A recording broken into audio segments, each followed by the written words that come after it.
스튜디오로 모셨습니다. 순환기내과 전문의 최정현 선생님이십니다. 선생님 안녕하십니까? 안녕하세요. 네. 순환기내과 전문의 최정현입니다. 네.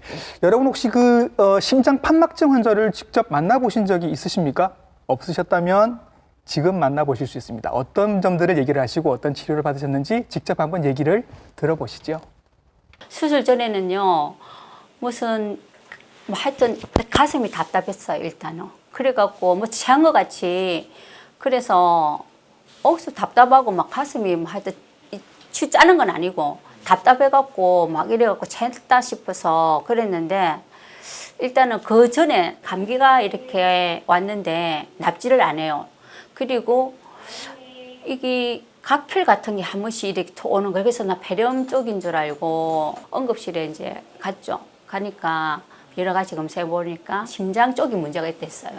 그래가 바로 임실에 가고 여러 가지 검사 결과 판막증이라고 이제 판명이 그런 게 났어요. 그래갖고 하여튼 그게 심장 판막증 수술을 89년도에 6월달에 했거든요.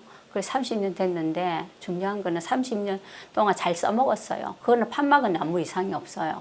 근데 전체적으로 심장이 많이 부어있고 물이 많이 차고 이제 부담을 줄기 위해서 심장 이뇨제 같은 걸 쓰고 이제 그렇게 하는데 하여튼 중요한 건 식단이에요. 식단.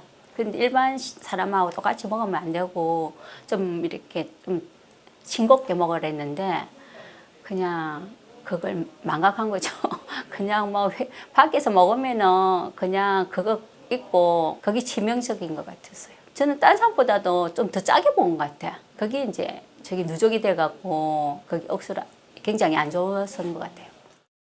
심장 판막증 환자라고 하니까 뭔가 심각한 상태일 거라고 생각을 하시는데 굉장히 밝게 웃으시면서 얘기를 하셔서 인터뷰 응해 주셔서 정말 감사합니다. 30년 전에 수술을 하셨다고 하니까 10살 때 하신 모양입니다. 그죠? 지금 상태가 굉장히 좋으신 것 같고 웃으면서 이렇게 밝게 얘기를 해주십니다. 어떤 분이셨나요, 선생님? 환자분은 30년 전에 승모판 협착증으로 네? 기계판막 수술을 받으신 분이세요. 30년 전에. 네. 근데 30년 동안 와파린이라는 약을 굉장히 잘 드셔서 예. 심장 판막 수술한 승모판막 자체에는 현재 큰 문제는 없긴 한데 네.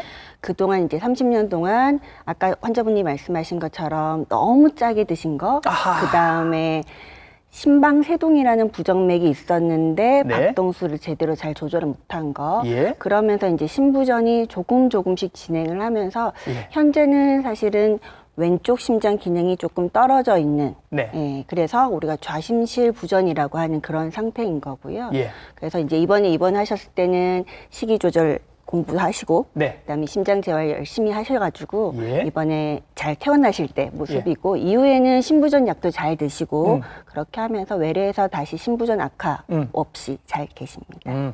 지금 말씀해 주신 요 설명 안에 사실은 오늘 말씀드릴 거의 모든 내용들이 다 지금 들어있는데 이제부터 하나하나 한번 풀어가도록 하겠습니다.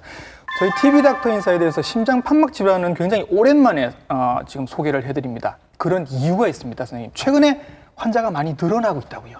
네, 이유가 많이 약들이 개발이 됐어요. 약이 많이 개발이 돼서 허혈성 심장 질환 같은 경우는 굉장히 예방도 잘하고, 그다음에 저희 선생님들이 잘 뚫어서 피를 잘 가게 잘하세요. 요즘 아스피린도 많이 드시고 혈압약도 열심히 드시니까 좋아졌는데. 그다음에 이제 동맥경화 예방약이라고 하는 고지혈증 약이 제일 중요한데 좋은 약들이 나와서 이제 잘 치료가 되고 그분들이 이제 오래 사시는 거예요. 그래서 평균 수명이 굉장히 늘어나면서 결국은 퇴행성 심장 판막 질환이 신부전의 가장 큰 원인 중에 하나로 급부상을 하고 있는 중이죠. 이게 이제 급사할 수 있는 병들을 막았더니 이제 오래 사시면서 퇴행성 병들이 생기기 시작합니다.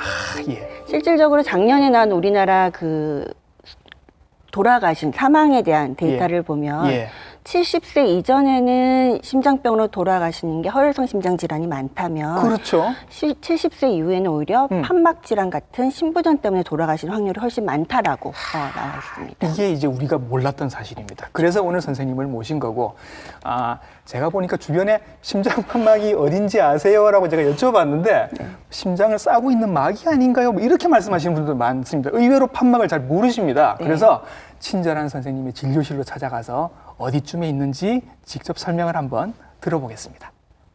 그래서 보통은 정상적인 심장은 한 주먹만 하다고 생각을 하시면 되고, 보통 사람들이 왜 심장이 왼쪽에 있는 것 같다라고 생각하는 게 중앙에서부터 왼쪽으로 약간 치우쳐져 있기 때문에 왼쪽이 조금 더 아플 것 같다고 이렇게 이야기들을 하시거든요. 근데 온몸에서 피를 오른쪽 심장으로 받아들여서 뒤에 있는 폐로 가는 혈관으로 통해서 이렇게 나가거든요. 그러면은 폐에 있는 많은 산소를 가지고 왼쪽 심장을 이렇게 들어와요. 그렇게 해서 요 빨간 대동맥을 통해서 온몸으로 영양소랑 산소랑 다 같이 공급을 해주는 게 심장이 하는 역할입니다. 네, 그러면 심장 안에 어떻게 생겼는지를 한번 보시면, 자, 아까 방이 4개가 있다고 그랬죠? 그래서 오른쪽 심장에 방이 2개가 있고 왼쪽 심장에도 마찬가지 방이 이렇게 2개가 있어요. 오른쪽 우심방, 우심실 사이에 있는 문을, 이 문을 우리가 삼천판막이라고 그래요. 그러니까 왜냐하면은 3개로 되어 있어서 삼천판막이라고 그러고, 그다음에 우심방에서 아까 폐로 넘어간다고 그랬잖아요. 피가 그렇게 나가는 요 판막을 우리가 폐동맥 판막이라고 이야기를 합니다.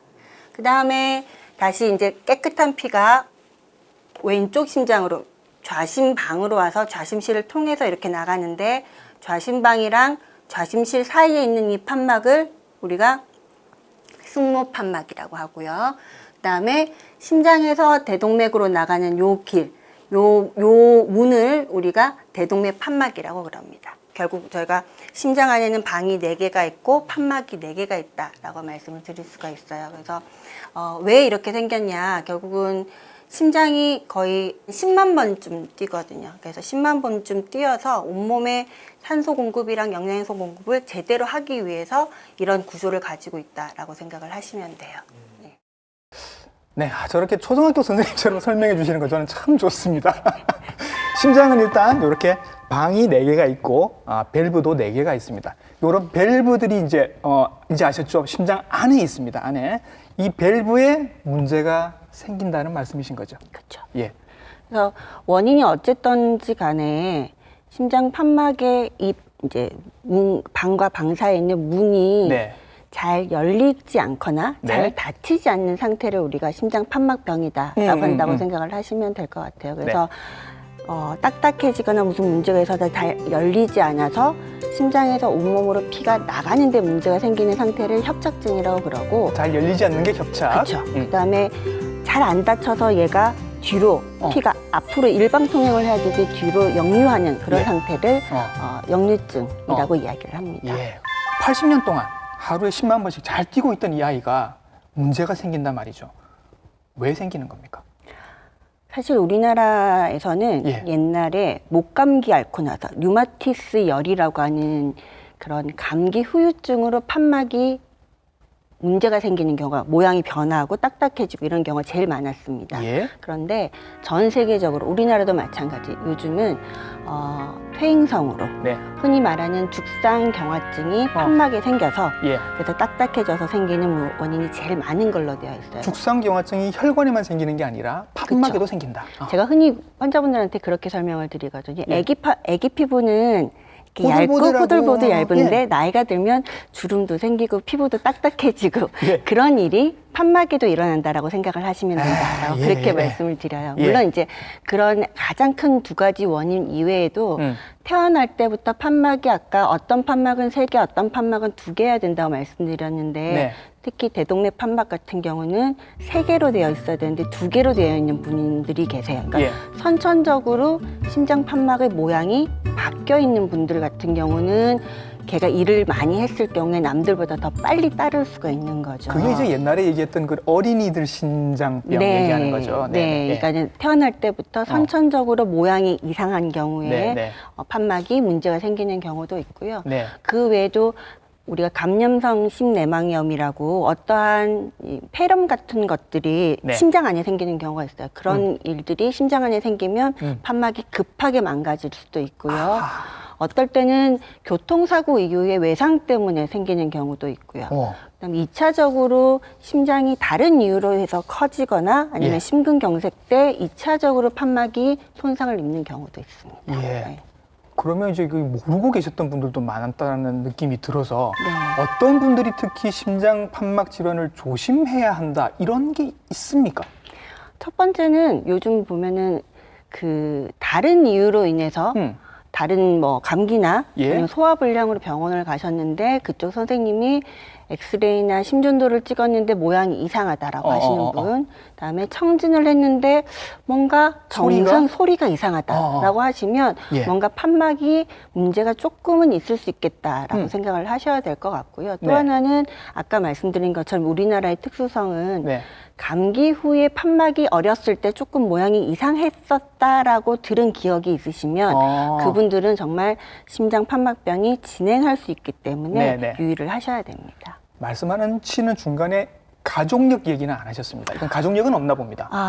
말판병이나 아니면은 이엽성 대동맥 판막병 같은 경우는 가족력이 있으실 수도 그건 있는데 희귀한 질환들 아닌가요? 그렇죠. 네. 그래서 모든 판막병이 가족력이 있고 유전이 되는 것은 아니기 때문에 예. 이게 뭐 대대로 내려가는 이런 병은 아니다라고 생각을 하셔야 부모님이 되겠죠. 이렇게 막 죄책감을 갖고 예, 하시는 그러실 이유는 필요는 없을 것 전혀 같습니다. 없습니다. 예. 네. 자, 그러면 이게 조기 증상이 좀 있어줘야 눈치를 챌 텐데 그런 증상들이 혹시 있는지 한번 여쭤보고 싶네요. 심장 판막병은 딱 거기에 맞는 증상은 없으세요. 아까 없어요. 예, 처음에 잠깐 말씀드렸지만 제가 신부전 환자들이 증상이 호흡곤란, 두근거림, 네. 피곤함, 붓는 거 이게 이제 4가지 대표적인 그건 증상인데 뭐 아플 때 다 나타나는 네, 증상들. 맞습니다. 예. 문제는 이게 심장이 문제가 아니어도 충분히 그런 일은 일어날 수가 있기 때문에 예. 우리가 흔히 늘 말씀드리는 게 네. 가슴이 아파 모든 사람이 협심증이 아니고 예. 두근거려 모든 사람이 부정맥은 아니라는 겁니다. 그래서 판막병도 마찬가지이기 때문에 제일 중요한 건 위험인자를 가지고 계신 분들이 평소와 다르게 뭔가 이런 증상이 생기는 경우를 주의하셔야지 예. 뭔가 딱 이 병은 이런 증상이다 이런 거는 아니고요. 예. 또 하나는 본인의 증상이랑 판막병의 단계랑은 일치하지는 않습니다. 아하. 그럼 이게 지금 굉장히 상태가 나쁜데도 증상이 없는 경우도 있고, 네.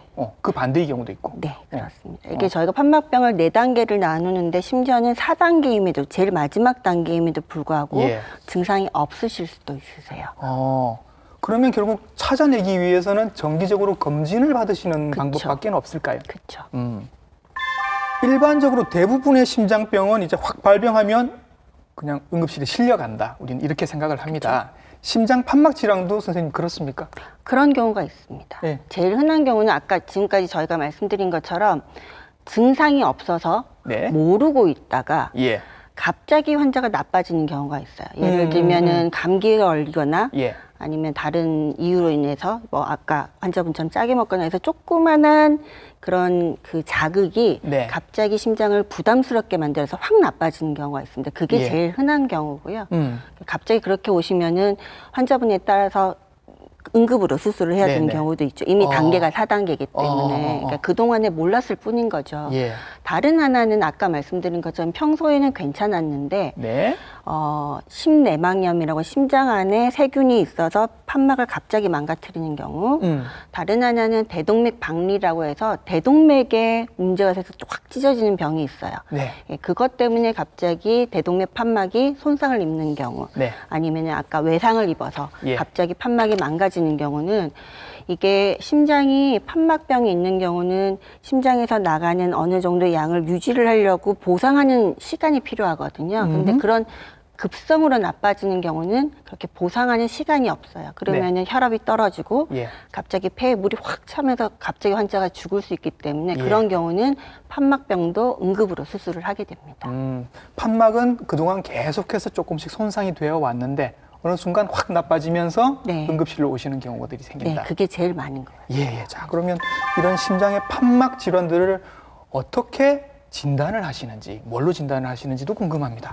첫 번째 오시면 저희가 이제 뭐 어떤 증상이 있습니까 이런 거 묻죠. 예. 그다음에 제일 흔한 게 이제 오시면 제일 처음에 해야 되는 게 엑스레이. 예. 그다음에 심전도를 찍습니다. 네. 그리고 청진을 해서 심장 판막병이 의심이 된다 그러면은 심장 초음파 검사를 하게 되는데요. 예. 사실 심장 초음파 검사가 모든 신부전 환자분들한테도 제일 중요한 검사이기도 하지만 예. 심장 판막병 환자분들한테는 제일 중요한 검사입니다. 왜냐하면 실제로 지금 심장 안에 어떤 일이 일어나는지, 판막 모양이 어떤지, 단계는 어떤지를 볼 수 있는 유일한 검사거든요. 예, 그래서 심장 초음파 검사를 통해서 일단은 단계가 어느 정도고 상태가 어느 정도인지를 저희가 이야기를 할 수가 있고, 예. 물론 이제 경흉부 심장 초음파를 하고 나서 이제 필요에 따라서는 뭐 경식도 초음파를 할 수도 있고 MRI를 찍을 수도 있고 뭐 CT를 찍을 수도 있는데 일단은 제일 중요한 검사가 심장 초음파 검사다라고 생각을 하시면 될 것 같습니다. 예, 그 심장 초음파 검사를 하면 이제 심장 특히 판막의 경우에 어떤 문제가 있는지 자세하게 아실 수가 있는데 보통 환자분들이 이제 오실 때는 나는 숨이 가빠서 왔는데 기침을 해서 뭐 각혈도 아까 하셨다고 하는데 그런 걸로 왔는데 왜 심장을 보자고 하느냐라고 말씀을 하실 수도 있단 말이죠. 심장 판막 질환인데 호흡기 쪽에 증상들을 많이 호소를 하시죠. 그렇죠. 왜냐하면 심장에 문제가 있으면, 특히 왼쪽 심장에 문제가 있으면 네. 왼쪽 심방에 압력이 올라가거든요. 네. 그러면은 폐에 물이 찹니다. 막히고 막혀서. 네, 예. 그래서 폐에 물이 차면은 당연히 기침도 나고 예. 호흡 곤란도 오고, 그게 예. 심해진 경우에는 객혈도 나타날 수 있어서 예. 흔히 호흡기 내과로 가셨다가 호흡기 선생님들이 이거는 호흡기 문제가 아니라 이거는 폐에 물이 차서 생긴 거니까 심장을 보러 가세요라고 예. 보내주신 경우가 많습니다. 예, 그렇게 해서 이제 선생님한테 오시면 네. 선생님이 심장의 문제를 보기 위해서 심장 초음파로 심장을 보게 됩니다. 심장 초음파로 보시면 심장은 이렇게 보입니다. 선생님이 직접 설명해 주십니다. 여기가 승모판막 움직이는 거고, 지금 이게 대동맥 판막 움직이는 거라고 보시면 돼요. 좌심실 대동맥을 이렇게 나간다고 그랬잖아요. 온몸으로 피가 글로만 가야 되니까 일방통행을 하게끔 만들어주는 역할을 하는 게 판막이고, 보시는 것처럼 승모판막이랑 그다음에 대동맥 판막이 굉장히 얇고 열릴 때 잘 열리고 닫힐 때 잘 닫히고 이런 모양이라고 보시면 돼요.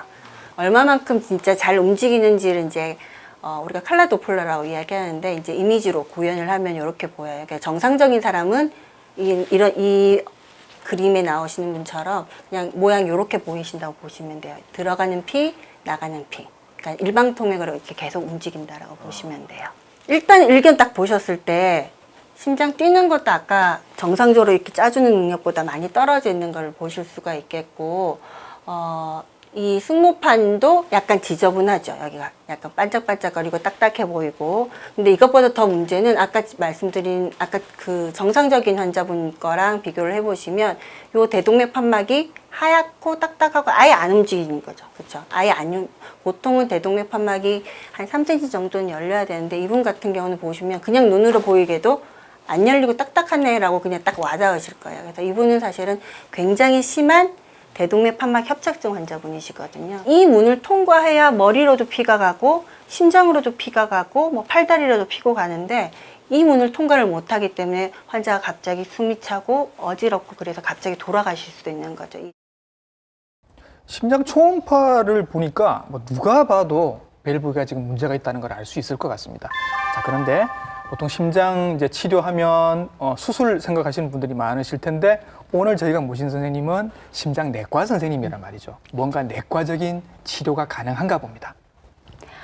사실 이제 저희가 심장판막병은 마치 암처럼 4단계 혹은 뭐 3단계로 우리가 이야기를 하고 있습니다. 예. 근데 사실 수술을 꼭 해야 되는 환자를 제외한 대부분의 심장판막 환자분들은 약으로 조절을 하고 있습니다. 그 퍼센티지로 치면 어느 정도 될까요? 대부분은 다 약으로 조절을 하고 약으로 있다. 가능해요. 네, 생각을 다 하시면 열어야 될 되는 것 게 같아요. 아니군요. 네. 다행입니다. 예. 근데 사실 이미 딱딱해져 있고 이미 망가져 있는 판막을 좋게 해주는 약은 없습니다. 아쉽게도. 그렇군요. 네. 예, 예. 하지만 얘가 더 나빠지는 것을 방지한다라고 생각을 하시면 될 것 같아요. 네. 그래서 예를 들면 혈압이 높으신 분들 같은 경우는 혈압을 잘 조절하고, 네. 고지혈증이 있으신 분들은 고지혈증 스타틴이나 약 고지혈증 약을 잘 드시면 먹고 되고. 이렇게 네. 그다음에 너무 많이 뚱뚱하신 분들은 약간 살을 좀 빼주시고, 네. 그다음에 우리 담배 피시는 분들은 담배를 끊고 이런 식으로 음. 동맥경화가 생기는 위험 인자를 잘 조절해서 판막이 더 빨리 나빠지는 것을 예방한다라고 예. 생각을 하시면 될 것 같아요. 예. 요 단계를 조절을 잘 하시면 수술까지 안 가실 수도 수도 있다. 있으세요. 그렇죠. 네, 충분히. 저희가- 왜냐하면은 결국은 심장 판막이 빨리 나빠지는 거는 일을 많이 하면은 빨리 나빠지는 그렇겠죠. 거거든요. 그래서 심장이 일을 많이 하지 않게, 그다음 심장이 너무 부담스럽지 않게 다른 요인들을 잘 조절을 하시면 많이 빨리 나빠지지 않는 예. 거죠. 자, 이렇게 선생님의 역할로 끝나면 좋은데 선생님의 역할로 이제 안 돼서 결국은 네. 수술까지 가시는 분들도 있습니다. 네. 전 세계적으로 똑같습니다. 저희가 4단계, 아까 말씀드린 것처럼 판막병이 협착증이든 아니면 역류증이든 네. 4단계이면서 증상이 있는 경우, 네. 숨이 차다, 가슴이 답답하다, 예. 어지럽다라는 이런 증상이 있는 경우는 이미 판막의 기능이 다했다라는 이야기이기 때문에 그때는 수술이나 시술을 선택을 해야 됩니다. 예, 예. 다른 하나는 4단계인데 아무 증상이 없는 분들도 계세요. 심지어는. 하지만 이미 심장 기능이 떨어지고 있는 것 같다. 심장이 너무 커지고 있는 것 같다. 그러니까 심부전이 증상이 네. 이미 나타나고 있다. 증상 증후가 나타나고 있다. 그러면 환자가 증상이 없다고 하더라도 저희가 시술이나 수술을 하셔야 된다라고 말씀을 꼭 드리고 있습니다. 네. 간단하게 이제 어떤 수술 방법들이 있는지 소개를 좀 해주실까요? 일단은 문이 망가진 거니까 문을 네. 가는 수술이 일단은 기본적인 수술이라고 생각을 하시면 됩니다. 그게 제일 깔끔할 것 같긴 합니다. 네, 이미 딱딱해져 있고 네. 막 이렇게 망가져 있는 문이니까 문을 떼어내고 새 문을 집어넣는 수술이 1차적인 제일 기본 수술이라고 생각을 하시면 돼요. 네. 그걸 우리가 판막 치환술이라고 그러고 네. 이제 그럴 판막 치환술 때 우리가 사용하는 판막이 두 가지 종류가 있어요. 예. 그러니까 기계 판막이 있고 예. 아니면은 조직 판막이 있습니다. 기계 네. 판막은 알 것 같아요. 기계로 네. 된 거겠죠. 네. 조직 판막이라는 건 돼지 조직을 가지고 이제 인공 판막을 만드는 거죠. 살아있는 걸로. 네, 예. 마치 이제 우리 사람의 예. 판막처럼 모양을 만들어서 예. 사용을 하는 건데 기계 판막 같은 경우는 앞서서 보신 환자분처럼 와파리넬이라는 약을 평생 드셔야 되는 부분이 있어요. 예. 하지만 조직 판막 같은 경우는 그럴 필요는 없는데 대신에 내구성이 아무래도 기계 판막보다는 좀 떨어지는 경향이 있거든요. 영구적이진 않다. 네, 그래서 기계 판막도 영구적이지는 않아요. 예. 네. 예. 그래서 이제 환자분이 특성이나 이런 걸 보고 예. 우리 외과 선생님이 결정을 하세요. 이분은 조직 판막이 훨씬 나을 것 같다. 이분은 기계 판막이 나을 것 같다라고 네. 결정을 하시고 예.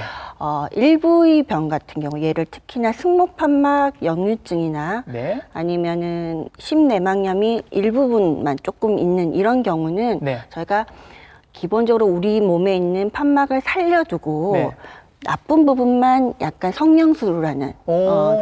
그러니까 완전히 갈지는 않고 예. 가능한 한 내 것을 사용을 하는 판막 성형술을 하기도 합니다. 심장 안까지 들어가서 네. 성형을 살짝. 네, 그러니까 막 많이 늘어나 있는 문이면 예. 얘를 조금 도와주는 링 같은 건 좀 넣고요. 네. 그다음에 뭐 여기가 좀 뜯어졌다 그럼 거기 잘 꾸미시고요. 예. 요런 게 이제 조금 덩치가 큰 수술들인 거고. 그렇죠. 그거는 이제 심장을 어. 열고 우리가 흔히 개흉술이라고 이야기를 합니다. 예. 근데 요즘은 그렇게 하지 않고 이렇게 가슴을 열지 않고 하는 작은 시술 같은 것도 있다고 제가 얘기를 들은 것 같은데. 그렇죠. 이게 모든 판막술에 해당하는 건 아닌데 네.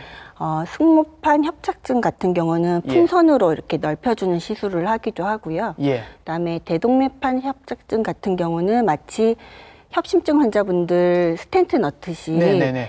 스텐트 안에 조직 판막을 넣은 기구를 예. 저희가 수술하지 않고 시술로 넣는 경피적 대동맥 판막 치환술을 하기도 합니다. 아, 그래요? 네. 자, 그러면 이 심장 안으로 스텐트를 넣는다는 게 어떤 얘기인지 모형을 갖고 나오셨거든요, 선생님. 네. 예. 대동맥 판막 협착증 같은 경우에 그러니까 수술이 모든 환자한테 해당하는 것은 아니고 이게 심장을 열고 수술하기에는 너무 나이가 많으시거나 예. 뭐 이런 위험 부담이 굉장히 많은 경우에는 네. 이제 우리나라에서도 이런 경피적으로 수술하지 않고 스텐트 삽입술을 하게끔 이렇게 예. 되어 있거든요. 예. 보시면은 이 경우는 스텐트 관상동맥 스텐트보다는 일견 보시기에도 굉장히 크잖아요. 크죠. 예. 네. 크다 보니까는 팔로 하지는 않고요. 저희가 예. 다리에 있는 대퇴동맥으로부터 해서 이렇게 쭉 따라 들어와서 네. 대동맥에서부터 이렇게 들어옵니다. 그래서 여기다가 스텐트 안에 네. 지금 조직 판막이 들어가 있고 예. 얘를 그러니까 딱딱해져 있는 그 판막 위에서 그냥 네. 확 넓혀주는 그런 시술을 하게 되는 거죠. 그렇죠. 네. 그러니까 아무래도 이렇게 심장을 열고 수술을 하는 게 아니기 때문에 수술에 따른 부담이 조금 덜하고 그다음에 네. 회복이 굉장히 빠르신 장점은 있기는 해요. 이렇게 간단한 시술도 있습니다만 아까 이제 가슴을 결국 열어야 되는 경우도 있다고 말씀하셨어요. 이거는 사실 무섭거든요. 네, 알겠습니다. 증상이 분명히 있고 지금 불편하실 텐데 무서워서 안 하시는 분들도 분명히 계실 겁니다. 심지어는 수술하러 입원하셨다가 도망가시는 분도 계세요.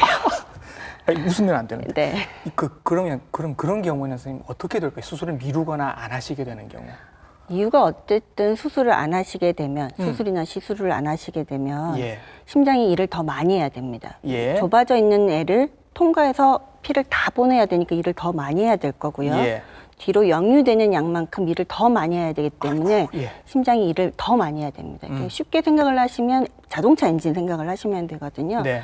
뭔가 일을 더 많이 하면 엔진이 빨리 닳잖아요. 그렇죠. 마찬가지입니다. 그래서 수술을 안 하시게 되면 결국은 일을 많이 하게 되고 예. 심장이 빨리 멈춘다, 빨리 딸린다 생각을 하시면 돼요. 더 빨리 나빠질 것이다. 그렇죠. 그 상태를 우리가 심부전이 많이 진행한 모양으로 나타난다라고 표현을 말씀을 드리고 예. 단계를 이미 넘어선 상태에서 이제는 내가 너무 숨이 차서 수술을 할래라고 이야기를 하시지만 이미 예. 심부전이 많이 진행된 상태에서 수술을 하시게 되면 예. 수술은 매우 잘 됐는데 환자분은 심부전 때문에 심장 기능이 떨어지고 이런 문제 때문에 점점점 나빠지시는 경우도 있고요. 예. 대동맥 판막 협착증 같은 경우는 실제로 4단계면서 환자가 증상이 있는데 수술을 안 하신다. 그럼 지금까지 나와 있는 데이터로 봐서는 3년 안에 갑자기 돌아가실 확률이 높다라고 이렇게 말씀을 드립니다. 이게 그냥 묵혀서 저절로 좋아지는 일은 없기 때문에 그쵸. 결국에는 병원으로 오시게 될 거고 그때는 수술이 조금 더 복잡해질 수가 있습니다. 복잡해지거나 이미 수술을 할 수 있는 단계를 넘어선 넘어섰거나. 상태에서 오시는 경우가 있죠. 예. 자, 그래서 큰 마음 먹고 이제 수술을 하셨습니다. 하시고 난 저는 수술하시고 난 다음의 생활이 사실 더 궁금합니다. 그동안 이렇게 뜀박질도 잘 못하셨던 분들도 있을 것이고 등산도 힘드셨던 분들도 계실 것이고 이런 분들이 수술을 받고 나면 조금 더 격한 운동을 하셔도 될지 뭐 이런 것들이 좀 궁금하거든요. 보통은 한 달 정도 이야기를 하고 있습니다. 왜냐하면 이제 중앙으로 절개를 했을 경우에 뼈가 네. 붙는 시기까지 고려를 한다면 한 달 예. 정도 지나면 회복 기간이 지나면 일상생활로 충분히 돌아가실 수 있는 걸로 되어 있습니다. 물론 예. 심부전이 많이 진행된 상태에서 수술을 하시면 그렇게 못하죠. 예. 하지만 적절한 시기에 수술을 잘 하시게 되는 경우는 예, 충분히 일상생활로 돌아가시고 이전에 숨이 차고 안 좋아서 못 하시던 네. 뭐 등산도 하시고 여행도 하시고 다 하실 수가 있으시죠. 가능하단 말이죠, 그런 게. 그쵸. 그러면 반대로 수술로 인한 합병증도 있을 거 아닙니까? 제일 흔한 사실은 어르신들이 아까 말씀드린 것처럼 퇴행성인 원인이 제일 많다고 그랬잖아요. 그러니까 예. 나이가 저희도 보면은 이제 70, 80, 90인데 이제 수술을 하시는 경우가 있어요. 그렇죠. 그러면 그런 경우에 제일 문제가 되는 건 심장이 안 좋은 경우에 폐도 같이 안 좋은 경우도 있고 이런 경우에 호흡을 잘 못하셔서 네. 심장 수술은 잘 됐는데 예. 폐렴 때문에 안 좋고 뭐 이런 경우도 있으시고요. 음. 다른 것보다는 봤을 때 와파린이라는 약을 평생 드셔야 되는 분들이 계세요. 네. 근데 와파린을 드실 때는 뭐 이것저것 먹지 말라는 게 많거든요. 예, 뭐 특히는 뭐 다른 비타민 제제를 잘못 먹어서 예. 와파린 수치가 너무 올라가서 여기저기 출혈이 돼서 오시는 경우도 있고요. 예. 오히려 잘못 먹어서 너무 낮게 유지를 하셔서 와파린 수치를 낮게 유지를 하셔서 예. 판막이 아까 보셨던 환자분들은 잘 관리를 하셔서 30년인데 괜찮다고 말씀드렸는데 예. 어떤 분은 와파린을 제대로 조절을 못 하셔서 1, 2년 만에 다시 망가져서 재수술을 해야 되는 경우도 있습니다. 그래서 사실은 그게 제일 문제가 되는 것 중에 하나죠. 판막도 소모품이다. 그렇죠. 아, 한 번 수술을 했다고 해서 평생 가는 게 아니라 예. 본인이 어떻게 관리를 하시느냐에 따라서 얘를 30년을 쓰실지 예. 5년 만에 다시 재수술을 예. 하실지를 결정이 나는 거고 네. 문제는 생각해 보시면 아시겠지만 첫 번째 수술할 때랑 예. 두 번째, 세 번째 수술할 때는 수술이 난이도도 틀리고 그렇죠. 수술 후에 회복하는 기간도 완전히 틀립니다. 특히나 수술하고 나시면 예. 이제 나 다 했다. 괜찮다고 생각하시는 분이 계시고 심지어는 영구적이다.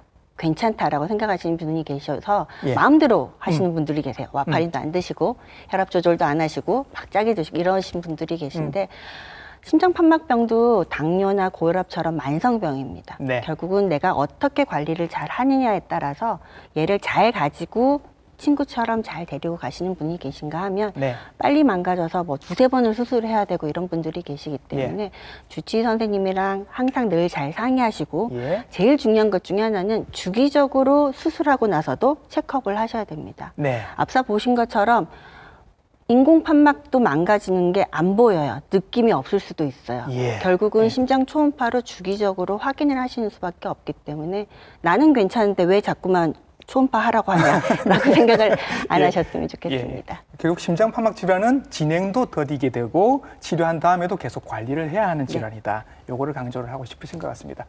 심장병들, 많은 심장병들 중에서 좀 덜 알려진 심장 판막 질환에 대해서 오늘 여러 가지 말씀들 알아봤습니다. 혹시라도 숨이 차고 가슴이 답답하다면 이거는 나이가 들어서 그런 게 아니라 정말 심장 판막에 문제가 있을 수도 있으니까 꼭 병원을 한번 찾아보시기 바랍니다.